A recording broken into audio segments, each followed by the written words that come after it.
नमस्कार, एस्ट्रो तक में आपका बहुत बहुत स्वागत है। आइए आज आपको जानकारी देते हैं। जैसे कि इससे पूर्व मैंने जो आपको जानकारी दी वो ये जानकारी दी कि आपको अष्टमी से लेके और पूर्णमासी तक क्या करना, अर्थात होलाष्टक के 8 दिनों में आपको क्या करना है।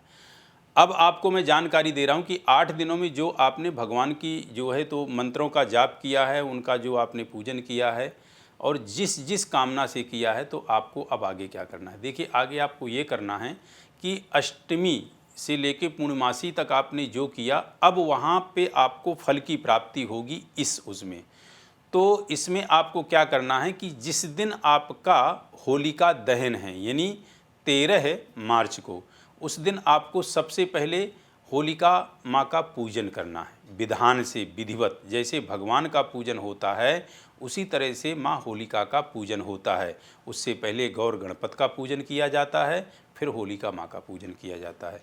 पूजन करने के बाद आपको किन किन चीज़ों का जो है तो अपने शरीर से उतारा करना है। जैसे लौंग का जोड़ा, काली मिर्च और उसके साथ साथ तीनों प्रकार की आपकी जो सरसों होती है, काली, पीली, लाल, ये इसके साथ साथ जो है आप जो है आटा का चौकर, जो आटा चालने से जो चौकर बचता है, उसके अलावा जो आपका जो है नारियल, यानी नारियल का गोला, इसको इन सभी को एकत्रित करके और उसमें एक जो है चाहें तो मिर्च भी रख सकते हैं। मिर्च लाल होनी चाहिए, हरी नहीं। तो इसको रख सकते हैं और इसको आप अपने शरीर से जो है उतारा कर लें।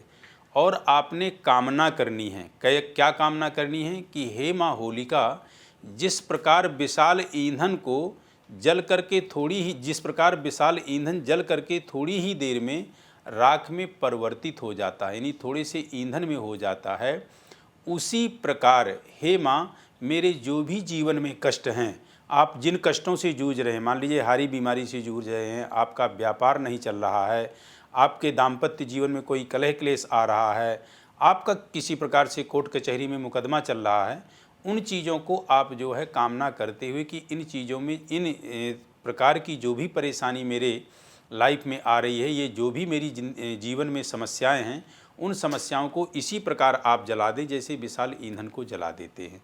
और आपको जो है ये सारी चीज़ें उतार करके ले जाना है। जब आप पूजन वूजन पूरा कर लें और आप जो है सफ़ेद धागे से जो है बाकायदे होली की जो है परिक्रमा 5 या 7 लगाएं और फिर आप इस चीज़ को जो है आपको उतारा वहाँ नहीं करना है, उतारा आपको घर पे ही कर लेना है। उतारा करके फिर आपको होलिका दहन में डाल देना है। ध्यान रहे कि जब आप पूजन वगैरह कर लें, सब कुछ कर लें और परिक्रमा लगा के प्रणाम कर लें, उसके बाद पलट करके आपको पीछे नहीं देखना है। इस चीज़ का भी ध्यान रखना है।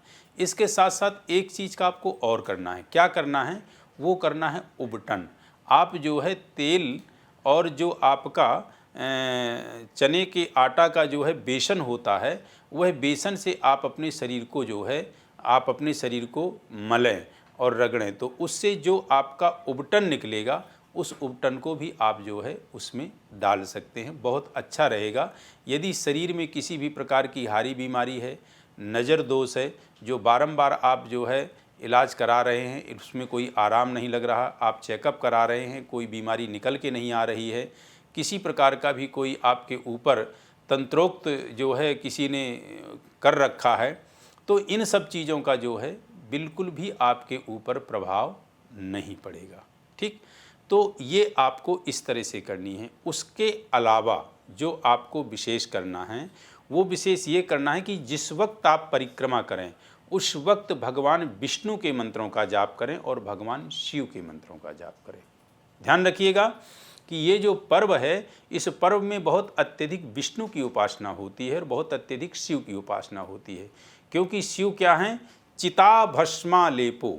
आप जो उसको जलाते हैं तो एक तरह की होलिका का दहन करते हैं और उसकी फिर जो राख है, उस राख को अपने घर भी लाते हैं और उस राख को बहुत ही जो है शुद्ध और पवित्र माना जाता है। क्यों?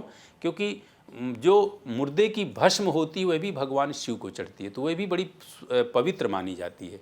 उस भस्म को आप अपने फिर घर रखते हैं, उसका आप जो है प्रयोग करते हैं।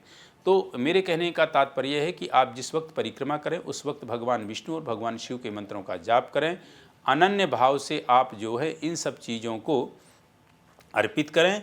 और जो भगवान के लिए आप माँ होलिका का जब पूजन करेंगे, उससे पहले गौर गणपत का पूजन और माँ होलिका का पूजन करके फिर आप इस चीज़ को करेंगे, तो निश्चित रूप से आपके जीवन में जो किसी भी प्रकार की परेशानी है, जो भी विपदा है, जो भी रोग व्याधि बाधा है, जो भी चल रहे कोर्ट कचहरी मुकदमे हैं, उन सब चीज़ों में आपको जो है राहत और आराम मिलेगा।